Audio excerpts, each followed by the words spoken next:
Dr. Sully stared at the contract display floating in front of her small apartment window.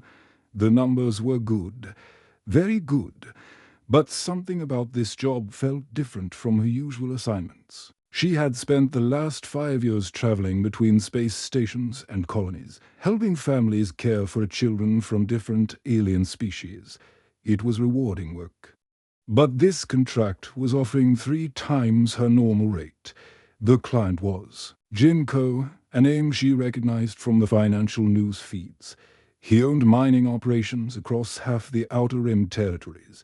His company had been struggling lately, with several failed ventures and increasing competition from newer corporations. The job posting was simple: maintain a private laboratory on his luxury orbital station while he focused on saving his business empire. Sue packed her few belongings into a travel case. Her xenobiology training had taught her to travel light. Different gravity levels and atmospheric conditions meant that most personal items were useless anyway. She kept only her medical scanner, a few changes of clothes, and her collection of music from different worlds. Music, she had learned, was one of the few things that could calm almost any species. The transport ship to Elysium Prime was comfortable, but crowded. Most passengers were business travelers or wealthy tourists heading to the luxury station for vacation. Sue found herself squeezed between a Centaurian diplomat and a human merchant who spent the entire journey complaining about trade regulations. She tried to read her technical manuals, but her mind kept wandering to the unusual aspects of this contract when the station came into view through the transport's windows. Sue had to admit it was impressive. Elysium Prime looked like a crystal, halos floating among the stars. Its surfaces reflected the light from the nearby sun, creating patterns that shifted and danced as the station slowly rotated. This was clearly a place designed for the very wealthy. The docking process was smooth and efficient. Automated systems guided their transport into one of the station's many bays while polite but profs. Chanel staff members waited to greet arriving passengers. Sue noticed that security was tight. Multiple checkpoints and identity scans before anyone could enter the main station areas. A young assistant met her at the final checkpoint. The woman was nervous, checking her tablet multiple times and glancing round as if she expected something to go wrong. "Dr. Lee, Mr. Coe is waiting for you on the executive level. Please follow me." The elevator ride to the top of the station took several minutes. Through the transparent walls, Sue could see the station's interior gardens and shopping areas. Everything was clean, expensive, and perfectly maintained. She had worked on luxury stations before, but never one quite this elaborate. Jinko was waiting when the elevator doors opened. Sue's first impression was that he looked nothing like the confident businessman she had seen in news reports. His usually perfect hair was messy. His expensive suit was wrinkled, and dark circles under his eyes suggested he had not been sleeping well. He looked like a man carrying a heavy burden. "Dr. Lee, thank you for coming," he said, shaking her hand. His grip was firm, but his voice was tired. "I hope the journey wasn't too difficult." "Not at all. Mr. Coe, this is a beautiful station." He nodded absently. "Already walking toward a set of sealed doors." "Yes. Well, let me show you the laboratory. It's quite advanced, probably more sophisticated than anything you've worked with before." The laboratory was indeed impressive. Clean white surfaces, advanced medical equipment, and computer systems that hummed quietly as they processed data. Everything was still and organized. But Sue noticed something odd. For such an advanced facility, it seemed strangely unused. The equipment looked new, as if it had rarely been operated. "The work is straightforward," Din explained, handing her a set of access codes: daily sterilization procedures, equipment maintenance, data backup. Nothing too complicated for someone with your background. As he spoke, Sue heard something that made her pause. It was faint, coming from somewhere beyond the laboratory's walls. A sound that her trained ears recognized immediately, the cry of a distressed child. Jin seemed to notice her listening and quickly continued talking, his voice becoming louder and more rushed. "The residential areas are completely off limits," he said, pointing toward another set of sealed doors. "Some of the equipment there is extremely sensitive, dangerous. Even, I need you to promise me you'll stay in the laboratory areas only." Sue nodded, but her mind was racing. In all her years of working with alien species, she had developed an instinct for reading emotional states that transcended species barriers. Jin Ko was afraid, not just worried about his business or stressed about money. He was genuinely terrified of something, and whatever it was behind those sealed doors. The crying sound came again, clearer this time. It was definitely a child, but there was something unusual about it. The pitch and rhythm were not quite human, suggesting mixed heritage. Sue had heard similar sounds before when working with hybrid children, offspring of relationships between humans and other species. "I understand completely, Mr. Ko," she said calmly. "I'll focus entirely on the laboratory work." But as Jin left her alone with the access codes and equipment manuals, Sue found herself staring at those sealed doors. Something was wrong here, and every instinct she had developed in her years of caring for vulnerable children was telling her that someone beyond those doors needed help. The first 2 days in the laboratory were quiet and routine.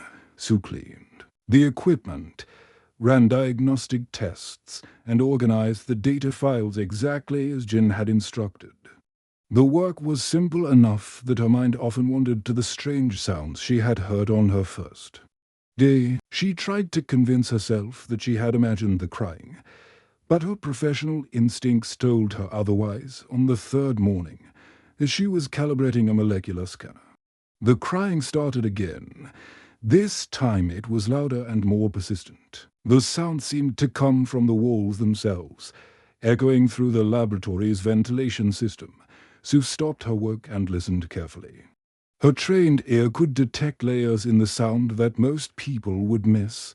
The crying was definitely from a very young child, probably less than a year old. But mixed with the normal distress calls were harmonics and frequencies that suggested non-human vocal cords. Sue had heard similar sounds before when working with hybrid children on the frontier colonies. These were babies born from relationships between humans and other species, a new phenomenon that was becoming more common as humanity expanded into the galaxy. As the morning progressed, the crying became more desperate. Sue tried to focus on her laboratory duties, but her hands shook as she handled the delicate instruments. Every instinct she had developed in her years of caring for children was screaming at her to invest. I get something was very wrong, and a child was suffering. By midday, Sue could no longer concentrate on her work. The crying had become a constant background noise, punctuated by periods of heartbreaking silence that were somehow even worse. She had spent 5 years learning to read the distress signals of different species, and this child was clearly in serious trouble. She walked to the sealed doors that led to Jin's private quarters. Her hand hesitated over the access panel as she remembered his strict warnings about staying away from the residential areas, but the crying grew louder, and her professional ethics overcame her caution. Jin had given her emergency access codes. Surely this qualified as an emergency. The first set of doors opened into a luxurious living area. Expensive furniture and artwork filled the space, but everything was covered in a thin layer of dust. It was clear that Jin had not been spending much time in his own home. The crying was much louder now, coming from somewhere deeper in the apartment. Sue followed the sound through a hallway lined with family photos. Most showed Jin at various business events, but a few caught her attention. In these pictures, he was with a tall, elegant woman whose skin had an unusual blue tint and whose eyes reflected light like mirrors. She was clearly not human. But she was beautiful in a way that transcended species boundaries. The final door required her. Second access. Code. But Jin's emergency codes worked here as well. As the door slid open, Sue gasped at what she saw. The room had been converted into a high-tech nursery, filled with medical equipment that looked more advanced than anything in the laboratory. Monitors displayed vital signs and environmental readings in multiple alien languages. In the center of the room was an advanced biocradle, and inside it was the source of the crying. The infant was tiny, probably only a few months old. But his appearance was extraordinary. His skin shifted between human pink and pale blue, creating patterns that seemed to flow like water across his body. When he opened his eyes, they held flecks of silver that caught the light in impossible ways. Sue approached the cradle slowly, her medical training taking over. The biomonitors showed that the child's vital signs were erratic: temperature fluctuations, irregular heartbeat, and stress hormones at dangerous levels. This baby was not just upset. He was in medical distress. Without hesitation, Sue reached into the cradle and lifted the infant. The moment her hands made contact with his skin, she felt a strange tingling sensation. The baby's temperature was much colder than a human child should be, but as she held him, her body automatically began adjusting. Years of working with different species had taught her techniques for temperature regulation that most humans never learned. She cradled the child against her chest, using breathing patterns she had learned on the ice worlds where temperature control was a matter of survival. Slowly, she felt her body heat transferred to the baby, and his skin began to shift from the distressed blue color back to a healthier pink. The change was immediate and dramatic. The crying stopped as if someone had flipped a switch. The biomonitors showed the child's vital signs stabilizing for the first time in weeks. His breathing became regular, his heart rate slowed to a normal rhythm, and the stress indicators on the displays dropped to safe levels. Sue looked down at the now peaceful infant and felt a mixture of wonder and concern. This was clearly a hybrid child, probably the offspring of Jin and the blue-skinned woman from the photographs. But why was he being kept hidden? And why had Jin not mentioned that he had a child who needed specialized care? The sound of footsteps in the hallway made her look up. Jin appeared in the doorway, his face showing a mixture of relief and panic. He had clearly rushed back to the station, his business clothes disheveled and his breathing heavy from running. "You found him," Jin said quietly, his voice filled with emotions that Sue could not quite identify. Relief, fear, hope, and desperation all seemed to be fighting for control.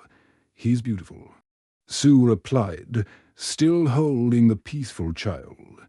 "But he needs help. This isn't something you can handle alone."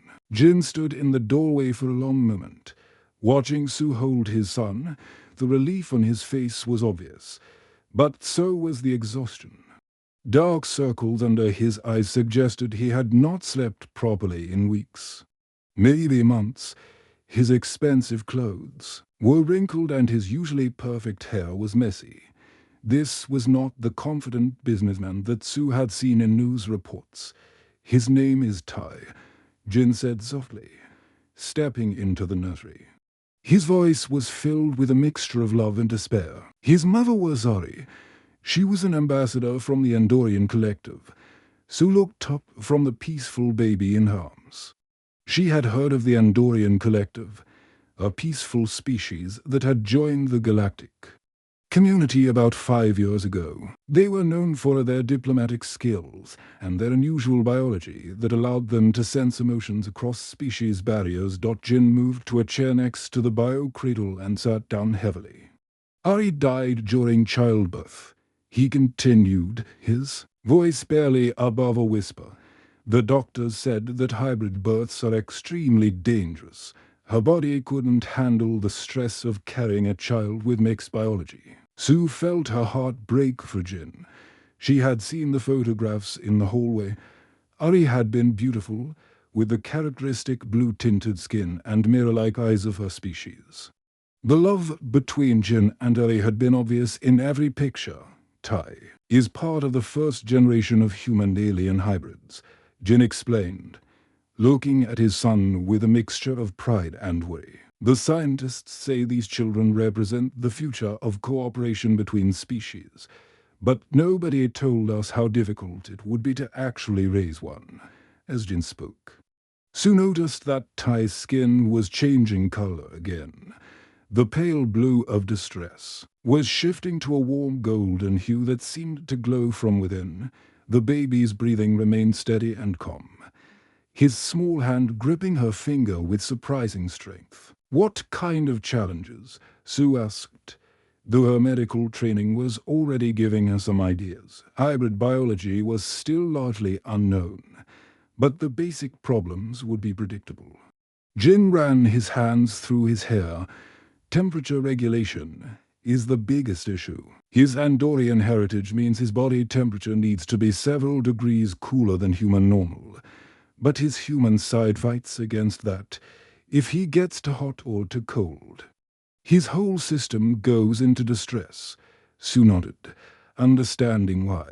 The biocradle was so sophisticated. Maintaining the exact temperature balance for a hybrid child would require constant monitoring and adjustment. But that's not the worst part. Jin continued. I inherited his mother's empathic abilities. He can sense emotions from everyone around him. When people are stressed or upset, he absorbs those feelings and becomes distressed himself. It's like he's carrying the emotional weight of everyone near him. This explained the crying that had drawn Sue to the nursery. If Jin had been stressed about his failing business empire, and if previous caregivers had been frustrated by Tai's needs, the baby would have been constantly overwhelmed by negative emotions. "Every caregiver I've hired has quit within days," Jin said, his voice becoming bitter. "They can't handle the crying.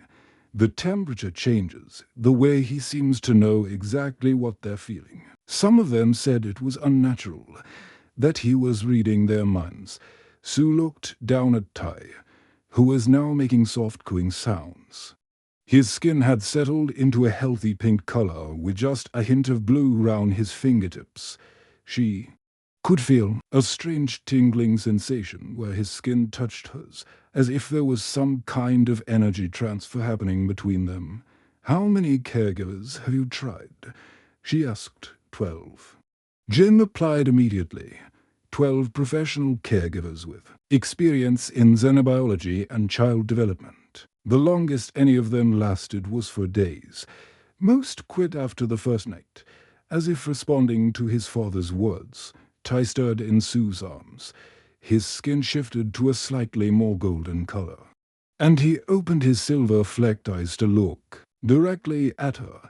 There was an intelligence there that seemed far beyond what any infant should possess. Without thinking, Sue began to hum a soft melody. It was a lullaby she had learned during her time on Proxima Centauri B, working with a family whose child was part human and part Centaurian. The song used harmonic frequencies that were known to be soothing to multiple species. The effect on Tai was immediate. His eyes widened with what looked like recognition, and his skin began to glow with a warm, steady light. The biomonitors round the room showed his vital signs stabilizing even further, reaching levels that Jin had probably not seen since Tai's birth. "You're different," Jin observed, leaning forward in his chair. "He's never been this calm with anyone else, even with me. He cries constantly." Sue continued humming as she considered Jin's words. Her years of working with different species had taught her more than just medical techniques. She had learned to control her own emotional state, to remain calm and centered even in stressful situations. If Tai was truly empathic, he would be sensing her emotional stability rather than the chaos that had surrounded him with previous caregivers. "I think I understand what's happening." Sue said softly. Tai isn't just reading emotions. He's reflecting them. If the people round him are calm and stable, he feels safe. But if they're stressed or afraid, he becomes a mirror for their distress. Jin finished, understanding dawning in his tired eyes. For 2 weeks, life on Elysium Prime had settled into a peaceful routine. Sue spent her days caring for Tai, while Jin worked on saving his business empire from complete collapse. The baby had grown stronger and healthier under her care, his empathic abilities becoming more stable as he learned to filter the emotions around him. Sue had moved into the guest quarters next to the nursery, making it easier to respond to Tai's needs at any hour. The baby seemed to thrive on routine and consistency, his skin maintaining a healthy pink color most of the time. Jin had begun to smile again, hope returning to his eyes as he watched his son develop normally. But their peaceful existence was shattered on a Tuesday morning when the station's alarm systems began to scream. Sue was feeding Tai when the first explosions hit. The entire station shook violently, throwing her against the nursery wall. Emergency lights bathed everything in red, and the biomonitors round the room began flashing warnings as power fluctuated throughout the station. Tai's skin immediately shifted to a deep blue-black color that Sue had never seen before. His silver eyes went wide with an intelligence that seemed impossible for an infant. Somehow, he appeared to understand that they were in serious danger. The station's communication system crackled to life with a voice full of hatred and determination. Citizens of Elysium Prime, this is Quan Lim of pure humanity. We have come to cleanse the station of genetic corruption. All hybrid abominations must be eliminated to preserve humanity's pure bloodline. Sue's blood went cold. She had heard of pure humanity, an extremist group that opposed any mixing between human and alien genetics. They believed that hybrid children like Tai were a threat to the human species and should be destroyed for they could reproduce. More explosions rocked the station as pure humanity fighters cut through the outer defenses, through the nursery's windows. Sue could see small attack ships swarming round Elysium Prime like angry insects, their weapons fired continuously, targeting the station's defensive systems and docking bays. Jin's voice came through her communicator, filled with panic and desperation. Sue, are you and Tai safe? The extremists have breached the outer hull. They're working their way toward the residential levels. We're in the nursery, Sue replied, gathering emergency supplies while keeping Tai pressed against her chest. How did they find us? They must have intercepted medical records, Jin said, his voice breaking up as interference filled the communication channels. I'm trying to reach you, but they've cut off the main corridors. The security forces are fighting them, but there are too many. Sue looked round the nursery for anything that might help them survive. The room had been designed for comfort and medical care, not for defense against armed attackers. The biomonitors showed that Tai's stress levels were spiking despite her efforts to remain calm. That's when something extraordinary happened. Tai's tiny hand pressed against Sue's chest, just over her heart. Suddenly, her mind filled with images and sensations that were not her own. She could sense the presence of every person in their section of the station, their locations, their emotional states, their intentions. 3 armed men were moving through the hallway outside the nursery, their minds filled with hatred and determination. 2 more were climbing through the auxiliary shaft that connected to the emergency systems. A security guard was hiding in a storage room down the corridor.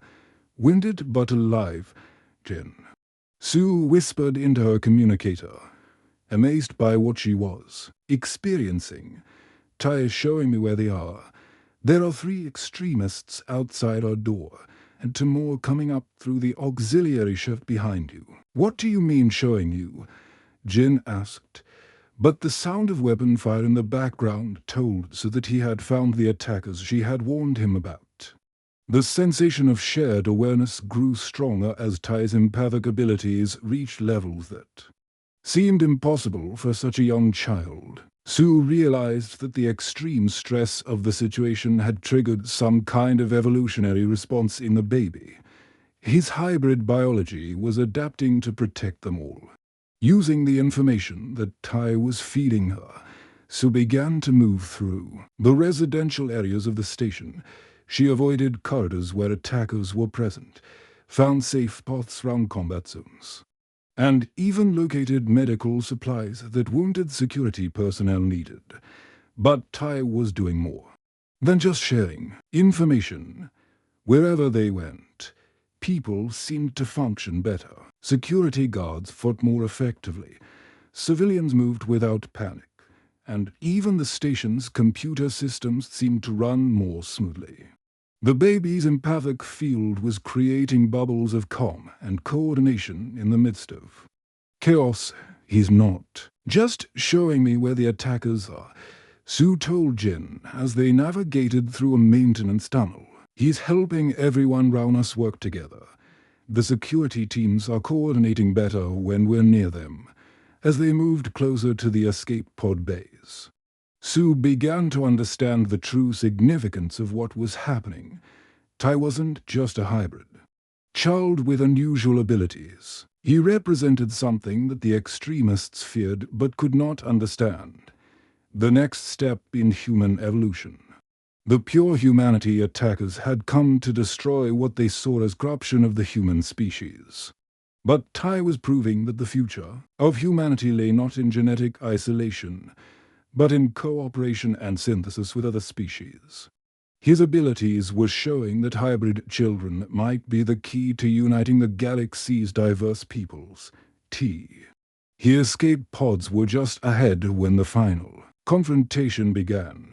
The attack on Elysium Prime had changed everything. What pure humanity intended as a strike against genetic corruption had instead become a rallying point for the entire galactic community. News of the extremist assault on a helpless infant had spread across dozens of worlds, creating outrage and sympathy that transcended species boundaries. 6 months later, Sue stood in the main conference room of New Harmony Research Station, looking out at an audience that would have been impossible to imagine before the attack. Representatives from over 30 different species had gathered to witness the official launch of something unprecedented in galactic history. Ty babbled happily in her arms, his skin shifting through a gentle rainbow of colors as he played with a toy that had been designed by Centaurian engineers specifically for hybrid children. He had grown remarkably in the past months, not just physically, but in his control over his empathic abilities. The terrified infant who had once absorbed every negative emotion around him had become a source of calm and unity. The Ty Foundation, Sue announced to the assembled crowd, will support hybrid families across the galaxy.